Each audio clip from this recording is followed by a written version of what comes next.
Hello dear students, welcome to my YouTube channel Ajay Chaurasia HLVN। Myself Ajay Chaurasia. मैं आपको doctor हर्षरूप Sharma ji की new book 2023-24 में जो पब्लिश हुई है उसका कोई ना कोई टॉपिक हल करके प्रतिदिन शाम को 8 बजे एक वीडियो अपने YouTube channel Ajay Chaurasia HLVN पर अपलोड करता हूँ। आज के इस वीडियो में आप सीखेंगे 3 डायमेंशनल ज्योमेट्री, त्रिविमीय ज्यामिति। तो त्रिविमीय ज्यामिति का जो सबसे पहला टॉपिक है वह है एक सरल रेखा की दिक्कोज्याएं। दिक्कोज्याएं क्या होती है बेटा, सबसे पहले यह समझ लीजिएगा। जैसे बेटा अभी हाई स्कूल में हमने एक्स अक्ष और वाई अक्ष पढ़ा था। जब आप त्रिविमीय ज्यामिति में पहुंचते हैं तो आप 3D मतलब 3 अक्षों के बारे में पढ़ते हैं। अब देखिए बेटा, यह तीनों अक्ष परस्पर लंबवत होते हैं। जैसे आप किसी कमरे का कॉर्नर ले लीजिएगा तो कमरे के कॉर्नर पर जिस तरह तीनों बिंदु परपेंडिकुलर लाइनें मिलती हैं, तीनों एक्स अक्ष और वाई अक्ष मिलते हैं, तो बिल्कुल सेम प्रोसेस यह तीन। अब देखिए बेटा, ये दो इस तरह लंबवत, इस पर लंबवत, ये इस तरह होना चाहिए। इसको हम चित्र में नहीं दिखा सकते हैं, लिहाजा इसे इस तरह बना दिया। अब कुछ राइटर्स एक्स अक्ष इधर लिखते हैं, कोई यहाँ लिखता है, कोई यहाँ लिखता है, तो वो बस आपको ध्यान में यह रखना है कि तीनों अक्ष जो हैं वो कैसे हैं, परस्पर लंबवत हैं। ठीक है, ये इसका ऑरिजिन होता है O। अब एक कोई आपका P सदिश यहाँ पर, इसका कोऑर्डिनेट जैसे मान लिया मैंने x, y, z। इसका मतलब x अक्ष पर x दूरी चला होगा, y अक्ष पर y दूरी और z अक्ष पर z दूरी चला होगा। तो एकदम मान लें जैसे ये P आपका यहाँ, तो इसने x अक्ष से अल्फा कोण बनाया और y अक्ष से इसने बीटा कोण बनाया और z अक्ष से इस तरह ले लो, चाहे इधर लिख दो, तो ये गामा कोण अंतरित किया। तो ये जो अल्फा बीटा गामा कोण बन रहे हैं, इनकी कोसाइन दिक्कोज्या हिंदी में होता है और कोसाइन इंग्लिश में कहते हैं। तो जो आपका कोसाइन होता है, देखिए बेटा, कोज्या का मतलब कोसाइन इस तरह, और इसको हम शॉर्ट में कॉस लिख देते हैं। ठीक है बेटा, तो ध्यान दीजिएगा, इन्होंने कहा किसी रेखा की दिक्कोज्याएं उन कोणों की कोज्याएं होती हैं। कोज्या शब्द लिखा है, उन कोणों की कोज्याएं होती हैं जो वह रेखा निर्देशांक अक्षों की धनात्मक दिशा के साथ बनाती है। जैसे ये बेटा L बना रही है कोण, तो इसका दिक्कोज्या हो गया cos अल्फा। क्या हो गया बेटा, cos अल्फा। और दूसरा हो गया cos बीटा और तीसरा हो गया cos गामा। और इन तीनों को हम L और M तथा N के रूप में भी प्रदर्शित करते हैं। तो एक सूत्र हमारा यहाँ से बनता है बेटा कि L square plus M square plus N square is equal 1, यानी कि cos square alpha cos square beta plus cos square gamma is equal 1। तो यह बात हमको ध्यान रखनी है कि जो निर्देशाक्षों से कोण बन रहा है, x अक्ष से जो कोण बन रहा है वह अल्फा कहला रहा है, y अक्ष से जो कोण बन रहा है वह बीटा कहला रहा है, और जो z अक्ष से कोण बन रहा है वह हमारा गामा कहला रहा है। तो ये आपका इनका जो कोसाइन है यानी कि cos है, वह हमारी दिक्कोज्याएं कहलाती हैं। ठीक है बेटा, इसी आधारित जो न्यू सिलेबस अकॉर्डिंग, जो पहले बेटा बहुत सारा सिलेबस था, अब सिलेबस बहुत कम कर दिया गया है, तो जो न्यू सिलेबस मैं उसी के अकॉर्डिंग आपको पढ़ा रहा हूँ। जैसे उन्होंने कहा कि x अक्ष की दिक्कोज्याएं, बेटा x अक्ष, ये प्रश्न आ जाता है x अक्ष की दिक्कोज्याएं। तो ध्यान दीजिएगा, x अक्ष की दिक्कोज्याओं की अगर हम बात करें तो x अक्ष पर आपका देखिए बेटा, जब x अक्ष पर होगा तो अल्फा क्या होगा, 0। तो ध्यान दीजिएगा, अल्फा आपका 0 होगा और बीटा 90 डिग्री होगा और गामा 90 डिग्री होगा। तो आपकी जो दिक्कोज्या हो गई, यह हो गई cos 0, cos 90 और cos 90। तो फाइनली जो x अक्ष की दिक्कोज्या हो गई 1 0 0। इसी प्रकार अगर आपसे पूछ दिया जाए y अक्ष की दिक्कोज्याएं, y अक्ष की दिक्कोज्याएं, और ध्यान से समझिएगा दिक्कोज्याएं, अगर y अक्ष की दिक्कोज्याओं की बात करें तो सब बेटा ये अब आपका अल्फा आपका 90 हो जाएगा, y अक्ष पर है तो बीटा क्या रहेगा 0 और गामा इज इक्वल 90 डिग्री। तब आपका कोण आ जाएगा, जो मान आ जाएगा दिक्कोज्याओं का वो आ जाएगा 0 1 0।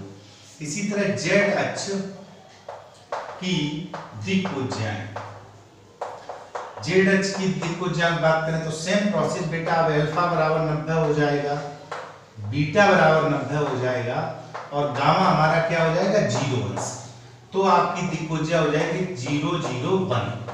ठीक है बेटा, तो ये अक्षों पर आपकी दिक्कोज्याओं के मान हो गए। अब हम इसी आधारित पहले आपको 2-1 क्वेश्चन कराते हैं, इतना बेटा नोट कर लीजिएगा, फिर इससे आधारित मैं 2-3 आपको प्रश्न करा रहा हूं, नोट करिएगा जल्दी।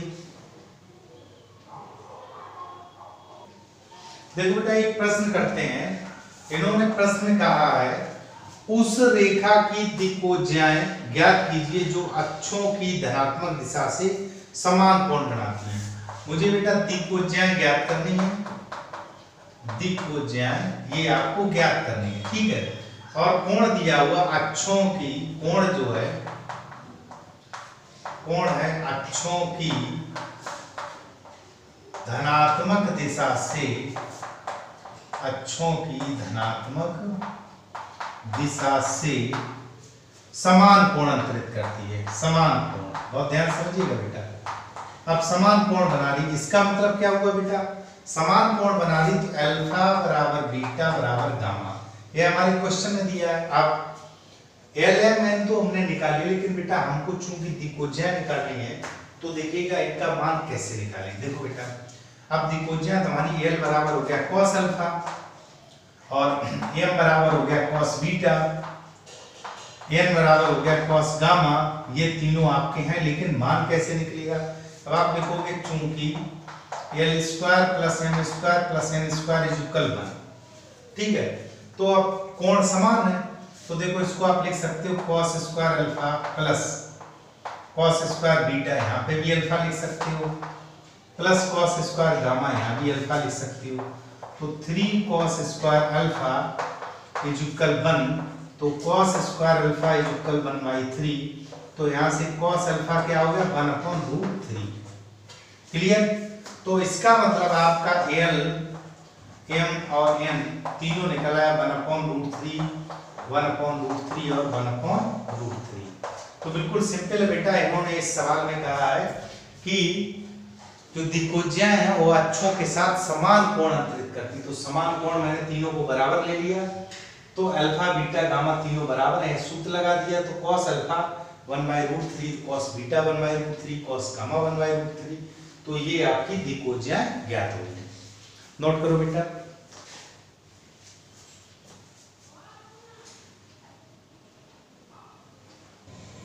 अगला प्रश्न दिया हुआ बेटा, यदि एक रेखा, जैसे क्वेश्चन नंबर 2 मान लो, इन्होंने कहा यदि एक रेखा,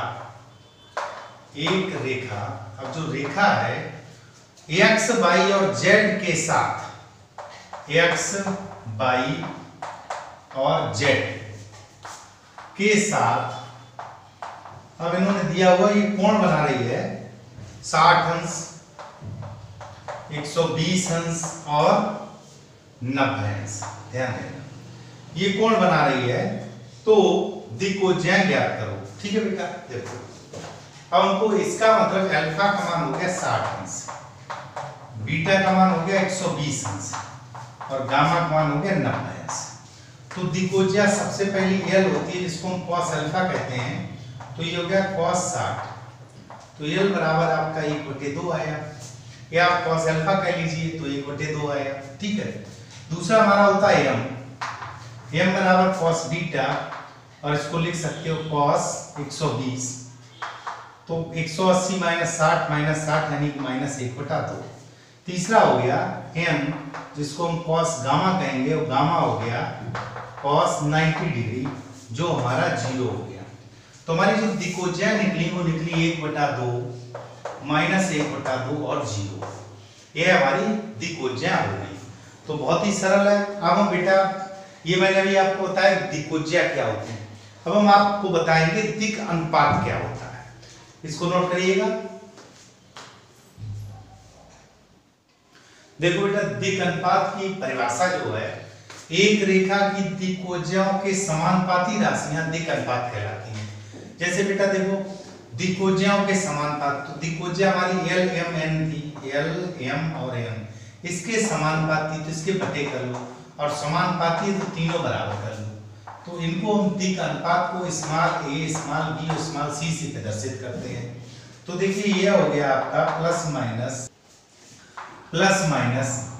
under root l square plus m square plus n square बटे under root a square plus b square plus c square, और चूंकि यह मान हमारा 1 होता है तो 1 बटे under root a square plus b square plus c square. तो इसका मतलब हमारा क्या हो गया, यहाँ पर एल बराबर हो गया a upon under root a square plus b square plus c square, m हो गया b upon under root a square plus b square plus c square, और एन हो गया आपका c upon under root a square plus b square plus c square. ठीक है बेटा, अब इसी पे आधारित मैं आपको एक दो क्वेश्चन करा रहा हूँ। क्वेश्चन दिया हुआ है, यदि क्वेश्चन है बेटा यहाँ पर समझिएगा, इस पे आधारित जो क्वेश्चन दिक् अनुपात, यदि किसी रेखा के दिक् अनुपात, देखो बेटा दिक् अनुपात दिया, दिक् अनुपात इनका किसी रेखा का दिक् अनुपात 1:3:5 है। ठीक है बेटा, दिक् अनुपात 1:3:5 है, तो दिक्कोज्या बताओ। अब देखो बेटा सबसे पहले ये आपका ए बराबर 1 है, बी बराबर 3 है और सी बराबर 5 है। तो सबसे पहले निकाल लीजिएगा under root a square plus b square plus c square. तो अंडर रूट 1 का वर्ग प्लस 3 का वर्ग प्लस 5 का वर्ग, तो यह हो गया 1 प्लस 9 प्लस 25, तो अंडर रूट 35 हो गया। ठीक है, अब एल बराबर जो हमारी पहली दिक्कोज्या है, एल बराबर क्या होता है ए बटे अंडर रूट इतना, एम बराबर क्या होगा बी, बी मतलब 3 बटे अंडर रूट 35, और एन बराबर होगा 5 बटे अंडर रूट 35। तो ये हमारी दिक्कोज्याएं कब निकल आई, जब दिक् अनुपात दिया था। ठीक है बेटा, बिल्कुल सिंपल है, और इसी आधारित आप आगे बढ़ते हैं, जिसमें हम यह सीखेंगे। अभी हमारे क्वेश्चन में 2 बिंदु दिए थे, सॉरी 1 बिंदु दिया था, और आपसे दिक्कोज्या पूछी, दिक् अनुपात पूछे, तो बेटा इनमें ये आपस में संबंध है, यदि एल दिया हुआ है तो आप एबीसी निकाल लोगे, इस संबंध से आप आसानी से निकाल सकते हैं। ठीक है बेटा, इसको नोट कर लो। अब हम बात करते हैं जब 2 बिंदु दिए हों तब दिक् अनुपात और दिक्कोज्या किस तरह निकालें, इसको नोट करिएगा।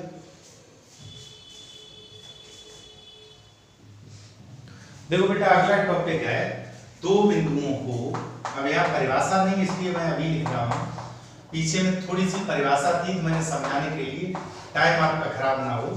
2 बिंदुओं को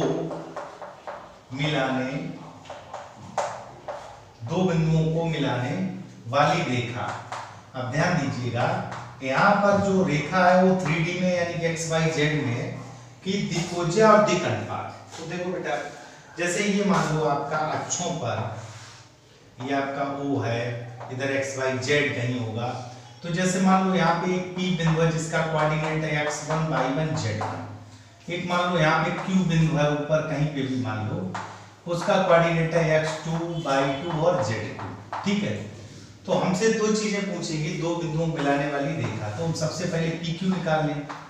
तो PQ आप जानते हो, हम क्या करेंगे अंडर रूट, पीछे हाई स्कूल में याद होगा 2 बिंदुओं के बीच की दूरी निकालते थे, वही प्रोसेस यहाँ करना है।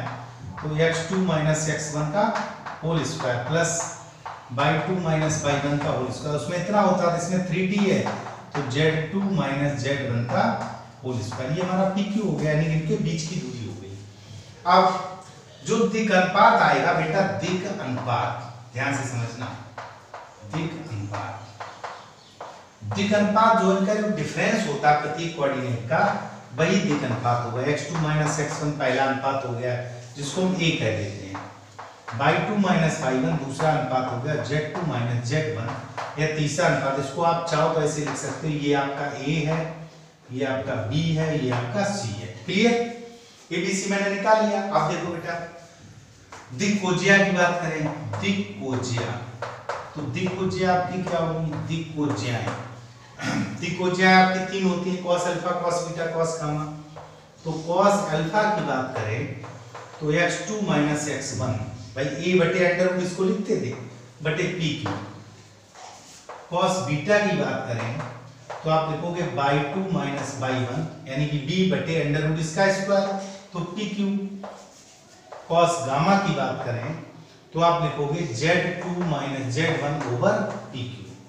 तो सिंपल है बेटा, यह मैंने अब यहां से मैं एक दो प्रश्न लेता हूं जिसमें आप यहां मैंने दिक्कोज्या और दिक् अनुपात आपको बता दिया। नंबर 3 दिया हुआ है बिंदुओं, अब यहां पर बिंदु 2 दिए बिंदुओं और बिंदु दिए -2, 1 और -8, ठीक है। तथा दूसरा कोऑर्डिनेट दिया हुआ है 4, 3 और -5 को मिलाने वाली रेखा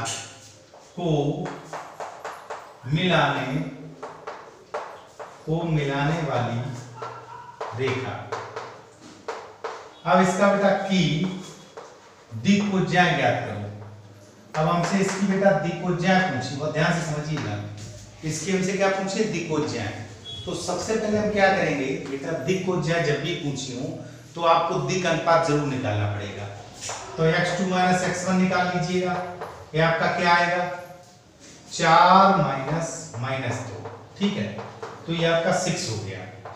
बाई 2 माइनस बाई 1 निकाल लो, ये आएगा 3 माइनस 1, ये आपका 2 आ गया। z2 माइनस z1 निकाल लो, ये आपका आ जाएगा -5 माइनस 8, तो ये आपका प्लस का 3 आ जाएगा।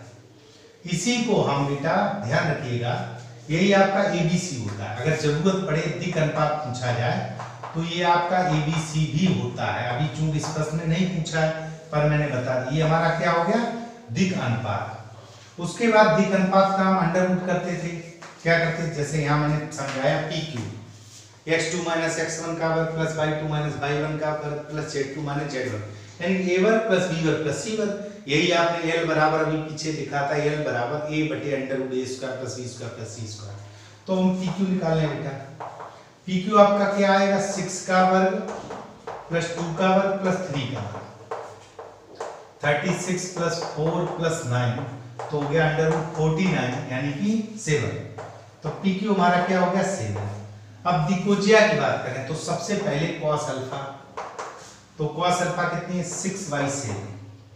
कॉस बीटा की बात करें तो दूसरा हमारा अनुपात कितना 2, तो 2/7। तीसरी दिक्कोज्या कॉस गामा, तीसरा अनुपात हमारा 3 है तो 3/7। तो इस तरह बेटा अगर कभी भी दो बिंदु दिए हों तो सबसे पहले आप उनका जो डिफरेंस निकालते हैं बिंदुओं का, वह निकलता है दिक् अनुपात। फिर उसका क्या निकालते हैं under root x2 minus x1 का, यानी कि वर्गों का योग निकालते हैं, दिक् अनुपात के वर्गों का योग। तो cos alpha, cos beta, cos gamma निकाल सकते हैं, यानी हम क्या निकाल सकते हैं दिक्कोज्या निकाल सकते हैं। नोट करिए बेटा, स्क्रीनशॉट लीजिएगा और वीडियो में अंत तक बने रहिए, आगे आप बहुत कुछ सीखेंगे। देखो बेटा, एक सरल रेखा का सदिश समीकरण हमसे दो प्रकार से पूछा जा सकता है। पहली कंडीशन है आपसे एक बिंदु दिया हो, जैसे एक बिंदु यहाँ पर कहा गया बिंदु से जाने वाली तथा सदिश इतने के समांतर। अब ध्यान दीजिएगा, एक बिंदु दिया हो, ये क्या बेटा बिंदु, और एक सदिश दिया हो, इस सदिश के समांतर रेखा का समीकरण पूछा हो, वह चाहे आपसे सदिश समीकरण पूछ दिया हो या कार्तीय समीकरण पूछ दिया हो, तो आप कैसे निकालो। तो देखो बेटा, सूत्र जैसे मैंने लिखा r बराबर a प्लस टी, ये टी के आदेश है, टी लिख लो, लेमडा लिख लो, म्यू लिख लो, जो आपका मन करे, बस इस पर वेक्टर नहीं यानी कि आदेश राशि है। तो बेटा सबसे पहले आप लिखोगे इससे जाने वाली रेखा का सदिश समीकरण। तो आप सबसे पहला लिखोगे सदिश समीकरण, सदिश समीकरण। तो सदिश समीकरण मैंने आपको क्या सूत्र लिखा, r बराबर a प्लस टी बी या लेमडा बी म्यू बी, मतलब जो भी राशि है वह कैसी राशि है, अदिश राशि है। तो a का मतलब जो हमारा बिंदु दिया है, तो 3i प्लस j और माइनस 5k, ये हमारा बिंदु हो गया। प्लस आपने जैसे t लिखा, लेमडा लिखा, जो आपका मन करे एक अदिश राशि लिख लो, और 2i माइनस 3j और प्लस 6k। क्लियर। अब यही आपसे पूछ दिया जाए कार्तीय समीकरण।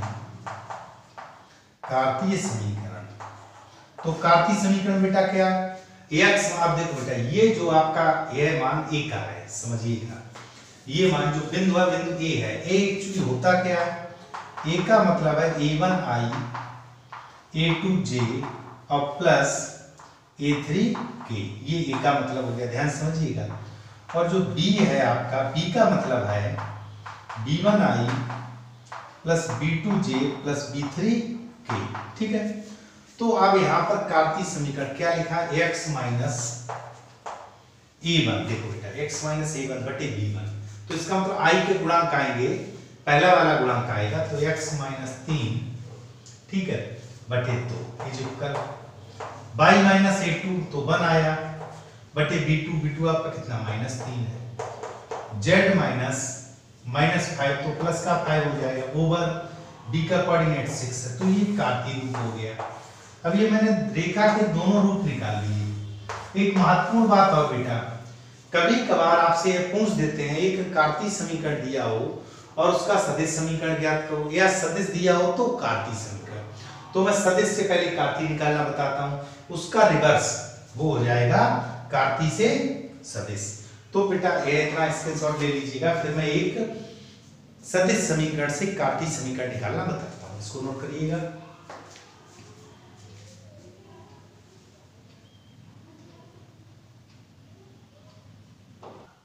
अब देखो बेटा, जैसे एक कोई सदिश दिया हुआ इस तरह, r is equal i plus 2j minus 3k, एक मैंने कोई सदिश मान लिया, plus lambda 3i plus j minus k, ठीक है बेटा। और ये सदिश समीकरण दिया हुआ है, अब ये इस परिस्थिति में क्या होगा, इस बिंदु से गया होगा, इसके समांतर होगा, और मुझसे इसका कार्तीय समीकरण पूछ दिया गया, कार्तीय समीकरण ज्ञात करो, ठीक है बेटा, ये हमको ज्ञात करना। तो सिंपल से बेटा r क्या होता है, r को पहले समझ लो। ये जो हमारा 3D में x, y और z अक्ष पर ये जो बिंदु P होता है, तो यहां से जो OP होती डिस्टेंस, यह OP क्या कहलाती, r, इसका कोऑर्डिनेट x, y, z होता है, तो r को हम कहते हैं xi प्लस yj और प्लस zk, ठीक है बेटा, ये हमारा r होता है। अब ध्यान दीजिएगा, ये जो r है, r का मान यहां रखिएगा, तो आप लिखेंगे xi plus yj plus zk is equal, i को ये वाला i का मान है और वो लेमडा में है, तो देखो बेटा सबसे पहले आप क्या करोगे, i plus 2j minus 3k, हमको कार्तीय समीकरण बनाना, लेमडा 3i प्लस j और माइनस k, क्लियर। अब यहां ध्यान दीजिएगा, आपको सबसे पहले ये i के गुणांक एक साथ करने हैं, तो देखो कैसे करेंगे, हम ये वाले सारे मान इधर लाए और मैंने इसमें i कॉमन ले लिया, i कॉमन लिया तो ये जब इधर आया तो इसका गुणांक 1 होगा, तो x माइनस 1 हो गया, प्लस j कॉमन ले लिया तो यहाँ क्या बचेगा y और माइनस 2, प्लस k कॉमन ले लिया तो यहाँ बचेगा 2 और प्लस का 3, k तो मैंने कॉमन ले लिया, इज इक्वल लेमडा, इधर आपका आएगा। अब देखो क्या करें, लेमडा चूंकि सभी में है तो इस तरह मल्टीप्लाई कर लो, 3 lambda i plus lambda j और माइनस लेमडा k। अब आपको क्या करना है, i, j तथा k के गुणांकों की तुलना करना, के गुणांकों की तुलना करने, ठीक है बेटा। अब आप इनके गुणांकों की तुलना कर लो, तो जो गुणांकों की तुलना की, इधर i का गुणांक है x माइनस 1 और इधर आपका क्या 3 लेमडा, और ध्यान समझिएगा यहाँ y माइनस 2 है और इधर आपका लेमडा है, यहाँ z माइनस z प्लस 2 है, z प्लस 3 है, z प्लस 3 है, तो यहाँ आपका कितना माइनस लेमडा। अब ध्यान दीजिएगा, x minus 1 over 3 is equal lambda, ये हो गया y minus 2 over 1 is equal lambda, ये हो गया z plus 3 over minus 1 is equal lambda, सारे मान लेमडा के हैं, तो आपका कार्तीय समीकरण आ गया x minus 1 over 3 y minus 2 over 1 is equal z plus 3/-1 और यह हमारा कार्तीय समीकरण आ गया। तो बिल्कुल सिंपल है, एक बार फिर समझिएगा। कार्तीय समीकरण दिया हो तो आपको सदिश समीकरण दिया हो, कार्तीय समीकरण में बनाना हो तो r के स्थान पे यह मान रख दीजिएगा। अब रखने के बाद आपने क्या किया, i j के गुणांकों का कंपैरिजन कर लिया, यहाँ मैंने मल्टीप्लाई कर दिया और लैम्डा का मान प्रत्येक से निकाला, चूंकि प्रत्येक लैम्डा है तो ये प्रत्येक बराबर होगा कार्तीय समीकरण। अब सपोज करो हमको कार्तीय समीकरण दिया है और आपको क्या करना है, एक सदिश समीकरण निकालना, तो इसके बराबर लैम्डा म्यू टी कुछ भी मान लो। तो यहाँ से देखो बेटा बिल्कुल सेम प्रोसेस, जैसे लैम्डा म्यू कुछ भी मान लिया तो प्रत्येक को अलग अलग बराबर करोगे।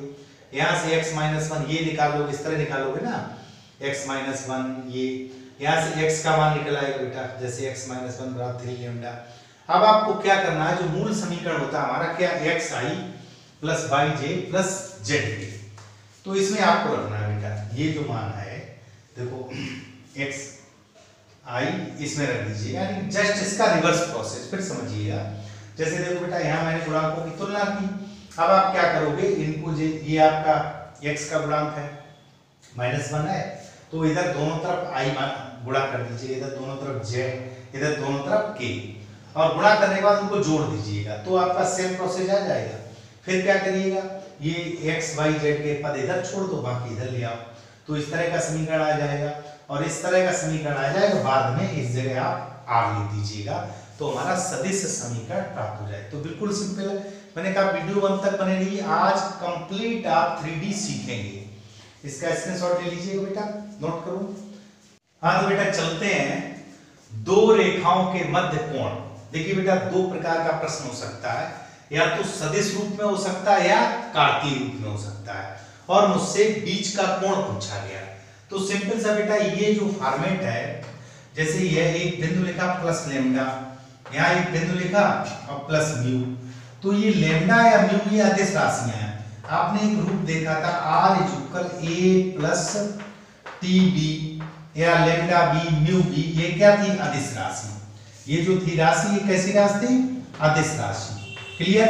अब यह जो सूत्र था वह था एक उस सदिश का समीकरण जो एक बिंदु A से होकर जाता है और बिंदु B के समांतर, उस रेखा का समीकरण A से होकर जाता है और बिंदु B हमको सदिश B के समांतर रेखा का समीकरण, तब यह रूप होता है। बेटा एक इसमें दिया B, इसका दिया B, तो पहले वाले जो सदिश का समीकरण है उसका B1 आप मान लीजिएगा, क्योंकि r बराबर a प्लस tb का रूप है, या लैम्डा या म्यू जो भी लिखा हुआ अदिश राशि है।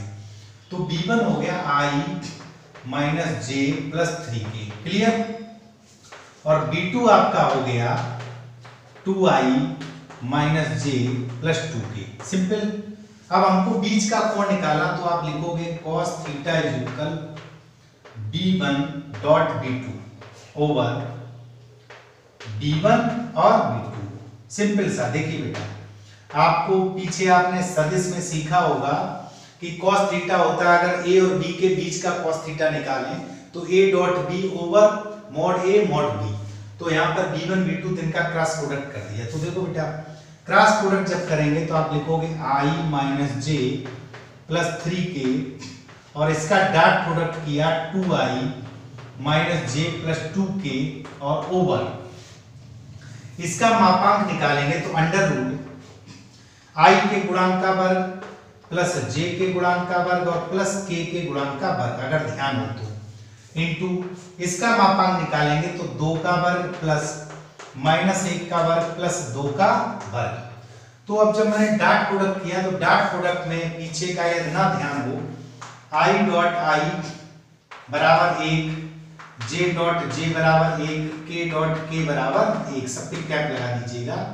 और साथ में अगर कहीं i डॉट j आ जाए, j डॉट k आ जाए या k डॉट i आ जाए तो यह सब 0 के बराबर होते हैं। तो केवल डॉट प्रोडक्ट किसका होगा, i का i के साथ, बाकी i j 0, i k 0। तो इस तरह इसका गुणांक 1 है, इसका 2, तो मल्टीप्लाई 2 हो गया, -1 और -1 का +1 हो गया, 3 2 का किया तो 6 हो गया ओवर अंडर रूट। यह हो गया 9 1 10 1 11 अंडर रूट 11। यह हो गया आपका 4 1 5 और 4 9। ये आपका 9 हो गया। तो फाइनली आपका हो गया 6 1 7 2 9 ओवर √11 और √9। ठीक है बेटा, आप इसको काटना चाहिएगा तो ये √9 ओवर 11, तो आप लिख सकते हो 3 ओवर √11। तो फाइनली आप लिख सकते हो theta is equal cos inverse 3 over √11। तो एक बार फिर समझिएगा, यदि दो सदिश हमको दिए, जैसे मैंने बेटा पहला प्रश्न लिया हुआ है, इसमें लिखा हुआ है, मैंने आपका कोण लिया हुआ है, दो सदिश एक r बराबर a प्लस tb के रूप में दो सदिश ले लिए और आपको इसके मध्य का कोण पूछ दिया। तो मध्य का कोण निकालने के लिए सिंपल सा है कि इनका जो सदिश दिया, ये बेटा बिंदु होता है, ये हमारा बिंदु होता है, यह सदिश होता है, और जो ये राशि दी होती t lambda u v w जो भी दिया वो अदिश राशि है। क्लियर? तो यहाँ जो सदिश दिया है उसका आप उसको b1 b2 मान लें, उनका डॉट प्रोडक्ट करें और दोनों का मापांक से डिवाइड कर दें, तो जो कोण आएगा वह हमारा क्या आ जाएगा, इनके बीच का कोण। अब यही फॉर्मेट है, यदि कार्टेशियन प्रोडक्ट में दिया हो, कार्तीय रूप में हमारा समीकरण दिया हो, तब हम क्या करते हैं, दिक् अनुपात निकालते हैं। क्या निकालते हैं बेटा, दिक् अनुपात। तो देखिए बेटा दिक् अनुपात, अब दिक् अनुपात हमारा देखिए पहले का हो गया -2 4 और 3 तथा दूसरे का हो गया 3 -2 और 4। तब आप लिखोगे cos थीटा इज इक्वल, कायदे में तो प्रोसेस वही है, इनका डॉट प्रोडक्ट यहाँ दिक् अनुपात का मल्टीप्लाई, तो -2 × 3 प्लस 4 × -2 प्लस 3 × 4 बटे पहला जो दिक् अनुपात है उसका वर्ग कर दीजिएगा, तो -2 का स्क्वायर प्लस 4 का स्क्वायर प्लस 3 का स्क्वायर इंटू दूसरे दिक् अनुपात का वर्ग कर तो 3 का स्क्वायर -2 का स्क्वायर प्लस 4 का स्क्वायर।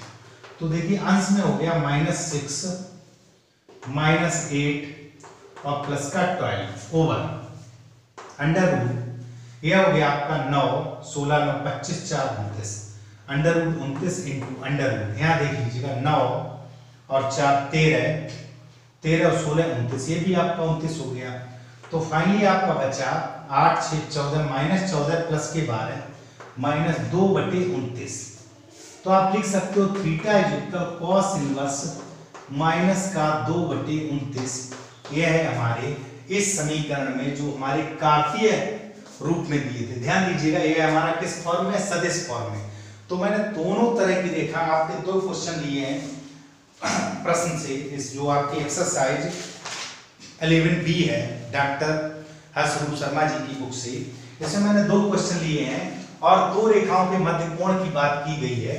यह आपका सदिश रूप है, यह आपका कौन सा बेटा रूप, सदिश रूप। जब सदिश रूप में दिया हो तो यह फार्मूला लगाएंगे, और जब कार्तीय रूप में दिया हो तब हम दोनों का क्या करेंगे बेटा, दोनों की क्या निकालेंगे, दिक् अनुपात। और ध्यान दीजिएगा ये जो आपका सदिश होता है यही कार्तीय रूप में दिक् अनुपात के रूप में बनता है। तो इस तरह का यदि दो रेखाओं के मध्य कोण की बात आए तो यदि हमारा इस तरह का सवाल दिया है सदिश में, तो यह सूत्र लगाएंगे, उनका डॉट प्रोडक्ट ओवर उनका मापांक, और अगर कार्तीय रूप में दिया हुआ है तो उनका दोनों का दिक् अनुपात निकाल लीजिएगा, उनका मल्टीप्लाई बटे उनका मापांक। तो इस तरह इनके बीच का कोण हम ज्ञात कर लेते हैं। वीडियो में अंत तक बने रहिए। अब जो सबसे महत्वपूर्ण टॉपिक है वो है shortest distance between two lines, दो रेखाओं के मध्य लघुत्तम या महत्तम दूरी, वह हमसे पूछी जाती है और बहुत ही महत्वपूर्ण टॉपिक है। इसका स्क्रीनशॉट लीजिएगा। अभी दो सवाल जो कि बोर्ड परीक्षा में आए हुए हैं वो मैं इसी प्रकार के आपको बताता हूँ, नोट कर लीजिएगा। देखो बेटा इस प्रश्न को करते हैं। यहाँ उन्होंने ये कहा कि k का मान ज्ञात कीजिए जबकि रेखा यह परस्पर लंब है। इसमें कहा गया दिखाइए ये परस्पर लंब है। तो बेटा ये जब कार्टेशियन फॉर्म में दिया हो तो आपको पता है कि जो बटे में दिया होता है वो हमारा दिक् अनुपात होता है, लेकिन दिक् अनुपात निकालने से पहले हमें मूल समीकरण को जिस तरह लिखा होता वह लिखना होता। देखो बेटा यहाँ 2 - x लिखा, हमारा जो मूल समीकरण होता है उसमें x - x1 लिखा होता है, तो इसमें माइनस कॉमन लीजिए। ये जो पहला समीकरण है इसको लिख सकते हैं x - 2 ओवर -3। देखिए बेटा माइनस कॉमन लेके बटे पहुंचा देगा। यहां दो कॉमन ले ले, चूंकि बाई माइनस या a2 बटे b2 इस तरह होता है। तो देखिए दो कॉमन ले लिया तो यहां पर आपका 3 बटे 2 हो गया और उस 2 को बटे में पहुंचा देंगे तो 3 के बटे 2 हो गया। बिल्कुल सिंपल बेटा, चूंकि बाई का गुणांक भी सिंगल करना होता है। इक्वल ये ऑलरेडी दिया हुआ z minus a3 over b3 तथा दूसरा समीकरण देख लीजिएगा, इसमें से -2 कॉमन ले लो तो x -1 हो जाएगा, -2 कॉमन ले दो, 2 कॉमन लिया तो यहाँ हो जाएगा 1 माइनस एक्स माइनस और -2 कॉमन लिया और -2 को बटे में पहुंचा दो तो बटे -2 हो गया सिंपल। अब ये x माइनस a1 बटे b1 हो गया बराबर 22 प्लस 4 बटे 2 दिया है, ठीक है। इक्वल यहाँ पे माइनस कॉमन ले लो तो z माइनस 5 ओवर माइनस 4 और ये परस्पर लंबवत है बेटा, यही तो उन्होंने कहा है परस्पर लंबवत है। तो देखिए अब परस्पर लंबवत है तो आपको इनका क्या निकालना होता है, जब बटे दिया तो दिक् अनुपात, क्या निकालेंगे दिक् अनुपात। तो दिक् अनुपात इसका हो गया -3, 3k/2, 2, ठीक है बेटा। और इसका दिक् अनुपात हो गया, यह दिक् अनुपात इसका हो गया, इसका दिक् अनुपात हो गया बेटा 5k बटे -2, 2 और -4। जब आप पीछे में एक सूत्र सीख देखो बेटा, आप यहाँ पर ये कार्तीय समीकरण दिया हुआ है तो आपको ध्यान रखना परस्पर लंबवत की बात कही है, या उनका परस्पर लंब सिद्ध करना है तो इसका मतलब थीटा बराबर इसमें π/2 आएगा, 90 अंश आएगा, या उनका डॉट प्रोडक्ट 0 आएगा। किसका डॉट प्रोडक्ट 0 आएगा वो समझ लो। जब बेटा कार्टेशियन रूप में होता है तो आपको ध्यान होगा ABC हमारे क्या होते हैं दिक् अनुपात, दिक् अनुपात, बहुत ध्यान समझिएगा दिक् अनुपात, ये जो बटे में मान दिया होता है ये दिक् अनुपात होता है। तो दो समीकरण होंगे, तो पहले का दिक् अनुपात हो गया a1 b1 और c1, ठीक है। अब दूसरे का अनुपात हो गया a2 b2 और c2, क्लियर। तो जब दिक् अनुपात दिया होगा तो यदि थीटा बराबर π/2 हो तो a1 a2 plus b1 b2 और इनका डॉट प्रोडक्ट, ठीक है बेटा, प्लस सब चूंकि ये आंकिक मान होगा तो डॉट लिख दो या क्रॉस लिख दो, यह आपका 0 अगर आ जाए तो हम कह देंगे जब दिक् अनुपातों का गुणनफल 0 आ जाए तो हमेशा थीटा बराबर 90 अंश होगा। दूसरी बात अगर सदिश फॉर्म में हो, यदि सदिश फॉर्म में हो, यदि सदिश रूप में हो, ऐसे लिख दो यदि रेखा सदिश रूप में, मान लो यही सदिश रूप में होती रूप में हो तो b1 क्या हमारा रेखा किस तरह होता है बेटा, r बराबर a प्लस tb इस तरह होता है बेटा। तो ये जो b है दो समीकरण होंगे तो b1 b2 होगा, तो b1 डॉट b2 अगर यह 0 आ जाए तो हम कह देंगे कि दोनों रेखाएं परस्पर लंबवत हैं। यह कार्टेशियन फॉर्म में दिया तो ध्यान से समझिएगा, यह मैंने आपको बताया जो हमारा मूल समीकरण होता है कार्तीय समीकरण वो होता है x माइनस a1 बटे b1 इस तरह होता। तो मैंने इसको पहले बदल लिया। अब आप चूंकि उनका ये परस्पर लंबवत है, k का मान निकलवाया तो देखिए बेटा -3 इंटू, देखिए बेटा पहले का दिक् अनुपात ये, दूसरे का ये 5k/-2 plus 3k/2 into 2 plus 2 into -4 is equal 0। Dot product 0 रखते हैं क्योंकि इन्होंने कहा परस्पर लंबवत है। तो देखो बेटा ये हो गया 15k/2, ये 2 से 2 काटो, प्लस का 3k और माइनस का 8 इज इक्वल 0। तो यहाँ ध्यान दीजिएगा ये हो गया 2 3 6 15 6 21 k/2 इज इक्वल 8। तो k बराबर हो गया 8 दूनी 16/21, ये हमारा k का मान प्राप्त हो गया। तो डियर स्टूडेंट्स यहाँ मैंने यह सीखा यदि कार्तीय रूप में समीकरण दिया हो तो उनके दिक् अनुपातों का गुणनफल 0 रखने पर या 0 आ जाता है तो हम कह देंगे वो रेखा परस्पर लंबवत है। और अगर सदिश फॉर्म में दिया है तो उनका जो सदिश दिया होता है b वाला पार्ट उसका डॉट प्रोडक्ट 0 आ जाए तो वह परस्पर लंबवत। अब इन्होंने जैसे इसमें कहा कि सिद्ध करो परस्पर लंबवत, देखो बेटा x minus a y minus b z minus यहाँ 0 होगा, इस तरह रखा है x minus 0 y minus 0 z minus 0, इनका अपन उनका सिद्ध करो ये परस्पर लंबवत। जरा चेक कर लो 7 × 1, ये इनका दिक् अनुपात हो गया plus -5 into 2 plus 1 into 3, check कर लो जरा, 7 - 10 प्लस 3, तो ये क्या आ गया 0। तो आप लिख दोगे अतः, इन्होंने यही कहा है कि ये परस्पर लंबवत है,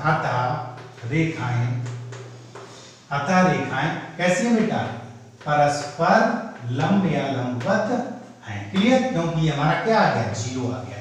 तो बिल्कुल सिंपल है बेटा, इसको आसानी से नोट कर लीजिएगा। अब हम चलते हैं बेटा, दो सदिश रेखाएं दी हैं और उनके बीच की न्यूनतम दूरी, और वह रेखाएं दोनों प्रकार की होंगी, एक आपके सदिश रूप में होगी और एक आपके कार्तीय रूप में होगी। इसको नोट करिएगा जल्दी।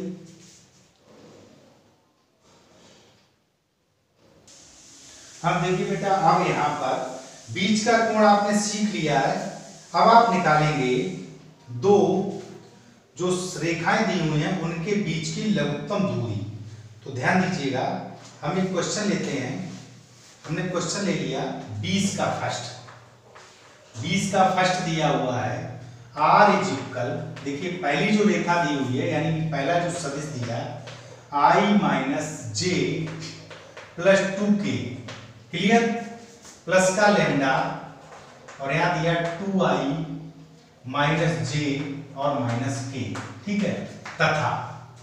तथा दूसरा समीकरण दिया हुआ r is equal 2i - 3j + 3k, plus का यहां दे दिया म्यू और यह पार्ट दिया हुआ 3i + j और प्लस का 2k, ठीक है बेटा। और इन्होंने ये कहा कि इसके मध्य लघुत्तम दूरी, के मध्य और शब्द दिया है लघुत्तम दूरी, ध्यान दीजिएगा, लघुत्तम दूरी, ठीक। अब ये लघुत्तम दूरी दे दें या ये कह दें कि बीच की न्यूनतम दूरी बताइए, तो बात एक है। तो देखिए आपको यहाँ पर ध्यान क्या रखना है, हमारा जो रेखा का मूल समीकरण है वह है r = a + tb, ठीक है, अदिश राशि है। इस तरह का हमारा मूल समीकरण है। इस सदिश समीकरण के जो दो रेखाएं हैं उनके बीच की दूरी बात कर रहे हैं। अभी हम आगे पहुंचेंगे, कार्तीय समीकरण दिए हुए कार्तीय रूप में उनके बीच की दूरी निकालेंगे। दोनों का हम एक ही फॉर्मेट लेकर चलेंगे और आप आसानी सीख जाओगे। देखिए बेटा, ये आपका a + tb का रूप है, ये भी a + tb का रूप है। तो यहां से ये a1, तो देखो बेटा a1 आपका हो गया i - j + 2k, क्लियर। और a2 आपका हो गया 2i - 3j + 3k।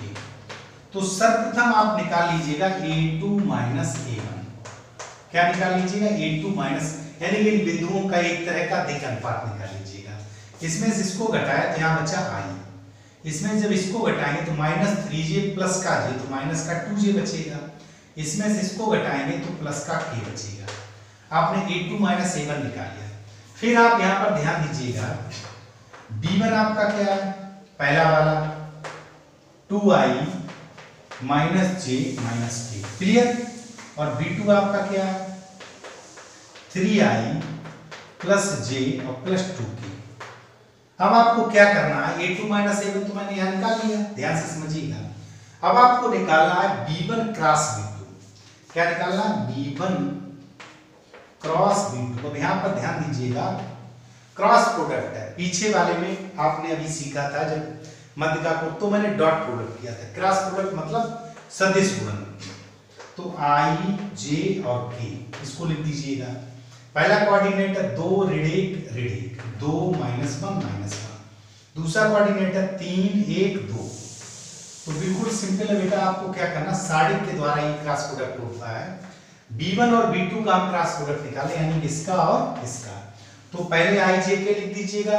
पहले b1 का सदिश 2 -1 -1 3 1 2 3 1 2। अब इसको आप हल कर लीजिएगा। देखो बेटा, i यहां पर मल्टीप्लाई किया -2 और -1, तो प्लस का 1 हो गया -j। साढ़े का आप सभी पढ़े होंगे, नहीं पढ़े तो पीछे वीडियो में देख लीजिए। 2 दूनी 4 -3 31, तो माइनस माइनस प्लस हो जाएगा। प्लस का k 2 माइनस माइनस 3, तो 2 प्लस 3 हो गया। तो फाइनली आपका ये हो गया माइनस का i माइनस का 7j और प्लस का 5k। ये मैंने निकाल लिया b1 क्रॉस b2। बिल्कुल सिंपल है बेटा। अब आप क्या करिए, जब b1 का बहुत सिंपल है क्वेश्चन, अब आप b1 क्रॉस b2 का मापांक निकाल लीजिएगा। जब आप मापांक निकालेंगे तो देखिए अंडर रूट i के गुणांक का वर्ग यानी -1 का वर्ग प्लस -7 का वर्ग और प्लस 5 का वर्ग, 5 का स्क्वायर। तो यह आपका हो जाएगा अंडर रूट 1 प्लस 49 प्लस 25, तो ये हो गया अंडर रूट 75, अंडर रूट 75। ठीक है, अंडर रूट 75 हो गया। चाहो तो आप लिख सकते हो 5 अंडर रूट 3। क्लियर, ये आपका b1 क्रॉस b2 हो गया। अब हमको लिखना है बीच की लघुत्तम दूरी। तो देखिए लघुत्तम दूरी, लघुत्तम दूरी, लघुत्तम दूरी, चूंकि दूरी हमेशा कैसी आएगी, धनात्मक, तो यहाँ एक आप मापांक लगा दीजिएगा। मापांक का मतलब अगर बीच में मान हमारा अंदर ऋणात्मक आता तो बाहर धनात्मक, ये अब साड़िक का चिन्ह नहीं है, ये मापांक का, यहाँ पे साड़िक था, ये मापांक का चिन्ह। मापांक क्यों लगा, क्योंकि दूरी सदैव धनात्मक होती है। तो सूत्र है हमारा बेटा a2 minus a1 dot b1 cross b2। ध्यान से समझिएगा, इसका इसका यहाँ डॉट प्रोडक्ट होना है, और बटे में जो आपने मॉड में निकाला यानी इसका मापांक निकाला है b1 क्रॉस b2। ठीक, अब देखो, और ये भी साड़िक है, उस ये भी आपका क्या मापांक है। तो a2 माइनस a1 का मान है हमारा i minus 2j plus k, i minus 2j plus k dot b1 cross b2 हमारा आया माइनस i माइनस 7j और प्लस का 5k। क्लियर, बटे में 5 अंडर रूट 3 और पूरे पे मैंने मापांक लगा दिया। ठीक है, 5k मल्टीप्लाई करते हैं। यहाँ देखिएगा, इसको एसटी कहते हैं शॉर्टेड डिस्टेंस इक्वल। जब इसका मल्टीप्लाई किया तो देखो 1 और -1, तो -1 हो गया। इधर देखो -2 -7 प्लस के 14 हो गए। इधर देखिएगा 1 और 5, ये 5 हो गया ओवर 5 रूट 3, तो ये हो गया आपका 13 5 18, तो 18 ओवर 5 रूट 3, और चूंकि माइनस आया नहीं तो इतना लिख दीजिएगा। चाहो तो इसका परिणीकरण और कर दो, तो जैसे अंडर रूट 3 का ऊपर नीचे गुणा कर दिया, तो ऊपर हो गया 18 रूट 3, नीचे देखिए 5 गुणे 3 और इसको काट दिया, तो आंसर आया 6 रूट 3 ओवर 5। यह आपकी बीच की दूरी हो गई। ठीक है बेटा, 6 रूट 3 ओवर 5। अब ध्यान दीजिएगा, जो शॉर्टेड डिस्टेंस जब भी पूछी जाए दो सदिश के बीच, बहुत ही इंपॉर्टेंट टॉपिक है, और 90% आपके बोर्ड पेपर में एक प्रश्न रखा हुआ है। आपको r बराबर a प्लस tb के रूप में समीकरण दिया होगा। t मतलब अदिश राशि, लेमडा लिखा हो, म्यू लिखा हो, कुछ और लिखा हो। जो पहला कोऑर्डिनेट होगा वह बिंदु होता, तो उसको a1 और a2 मान लिया। मैंने a1 इसको ले लिया, a2 इसको ले लिया, सिंपल। जो लेमडा या म्यू के साथ दिया हुआ सदिश होता है b का, तो पहला वाला b1, दूसरा वाला b2। उसके बाद आपको सभी प्रश्न में a2 माइनस a1 ज्ञात करना। a2 माइनस a1 ज्ञात कर लिया, दोनों को घटा दिया, i का गुणांक i के साथ, j का j के साथ, k का k के साथ। फिर b1 क्रॉस b2 करना, क्रॉस मल्टीप्लिकेशन जो है, यदि आपको नहीं आता वेक्टर में थोड़ा देख लीजिएगा, यह साड़िक द्वारा लगता है, इसको हल कर लिया। फिर इसका मापांक निकाल लिया, मापांक कुछ आया, यह बीच की दूरी sd होती है a2 minus a1 dot b1 cross b2 over b1 cross b2 का मापांक। और यह जो चिन्ह लगा, यह भी मापांक का मापांक इसलिए लगाया जाता, अगर यह सोल्व होके मान लो वैल्यू माइनस में आ जाए तो मापांक से बाहर प्लस में निकलेगा, क्योंकि दूरी सदैव प्लस में होती। तो हमारा आंसर आ गया 6 रूट 3 ओवर 5। और वीडियो में अंत तक बने रहिए। अभी ये जो सदिश समीकरण था उसके अकॉर्डिंग रेखाओं के सदिश समीकरण के बीच की मैंने दूरी निकाली। अब हम रेखाओं के कार्तीय रूप में जो समीकरण दी हो, वैसे किताब में उसका दूसरा तरीका दिया, मैं आपको इसी प्रकार से बताऊंगा।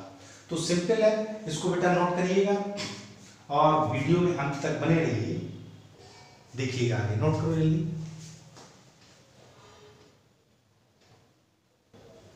देखिए बेटा ये दो कार्तीय रूप में समीकरण दिए हुए हैं, तो कार्तीय रूप का थोड़ा सा सूत्र बदल कर किताब में दिया, तो आपको सबसे सरल तरीका बताएं, आप इसका तुरंत सदिश रूप बना लो, ध्यान से समझना।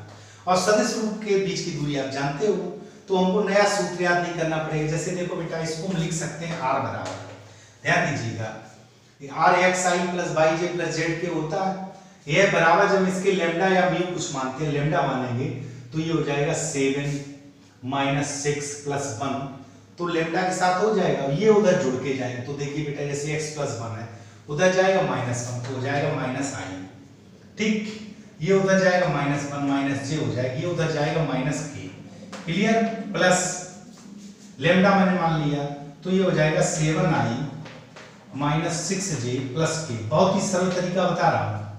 दूसरा समीकरण आप सदिश रूप में लिख सकते हो, देखो बेटा ये -3 उधर जाएगा तो प्लस का 3i हो जाएगा, प्लस का 5j हो जाएगा और प्लस का 7k हो जाएगा, क्लियर। अगले वाले को म्यू मान लो तो ये उधर जाएगा तो i माइनस 2j और प्लस का k, और आप अभी जस्ट पीछे कर चुके हो, ये आपका a1 a2 b1 b2 और hd के लिए अभी मैंने सूत्र बताया, क्या करना है, a2 minus a1, clear, dot b1 cross b2, इनका आप क्रॉस प्रोडक्ट निकाल लीजिएगा, ओवर b1 क्रॉस b2 का जो मान निकले उसका मापांक और इस पूरे का मापांक, ये आपकी शॉर्टेस्ट डिस्टेंस हो जाए। तो बिल्कुल सिंपल बेटा, अलग से सूत्र, अब इसमें क्या, अगर हमें इस तरह लिखें तो दिक् को ज्या निकालनी पड़ेगी, दिक् को ज्या सूत्र लगाना पड़ेगा, तो बेटर विकल्प है तुरंत उसको कैसे बनाना फिर समझिएगा। यह जो कोऑर्डिनेट है, जैसे मैं थोड़ा बदल के दिखा दूं, मैंने डायरेक्ट लिख दिया, ऐसे इसी को मैंने बराबर लेमडा मान लिया, जैसे इसको मान लो, जैसे म्यू माना है, तो यहाँ देखो बेटा x माइनस 3 बटे 1 बराबर म्यू, तो x बराबर हो गया म्यू प्लस 3, तो यानी 3 प्लस म्यू इनटू 1 हो गया। जब गुणांक लिखेंगे तो 3i और 1 यहाँ i म्यू, तो देखो 3i और i म्यू लिखा है। दूसरा आपका हो जाएगा -2, तो देखो -2 यहाँ -2j और प्लस का 5, देखो प्लस के 5 है। तीसरा हो जाएगा म्यू मतलब k और प्लस के साथ k और यहाँ प्लस के साथ k। तो सिंपल है, आप कार्टेशियन प्रोडक्ट में को चेंज करके सदिश रूप में जब आप निकाल लेंगे तो आसानी से इसको कर सकते हैं। अब डियर स्टूडेंट्स, प्रतिदिन आप हमारी क्लास अटेंड करिए, शाम को 8 बजे मेरी क्लास रहती है और मैं इसी तरह आपको महत्वपूर्ण क्वेश्चन प्रत्येक वीडियो में दूंगा। और यह जो मैंने आज फिनिश किया है आपका 3D त्रिविमीय ज्यामिति, 3 डायमेंशनल ज्योमेट्री, तो जो 3 डायमेंशनल या 3 डायमेंशनल ज्योमेट्री है उसमें जितना मैंने आपको पार्ट कराया था उससे बाहर बोर्ड पेपर में क्वेश्चन नहीं आएगा। जो न्यू सिलेबस 2023-24 अकॉर्डिंग है उसमें इतना ही सिलेबस है। बने रहिए, रेगुलर क्लास लीजिए, तब तक के लिए बाय।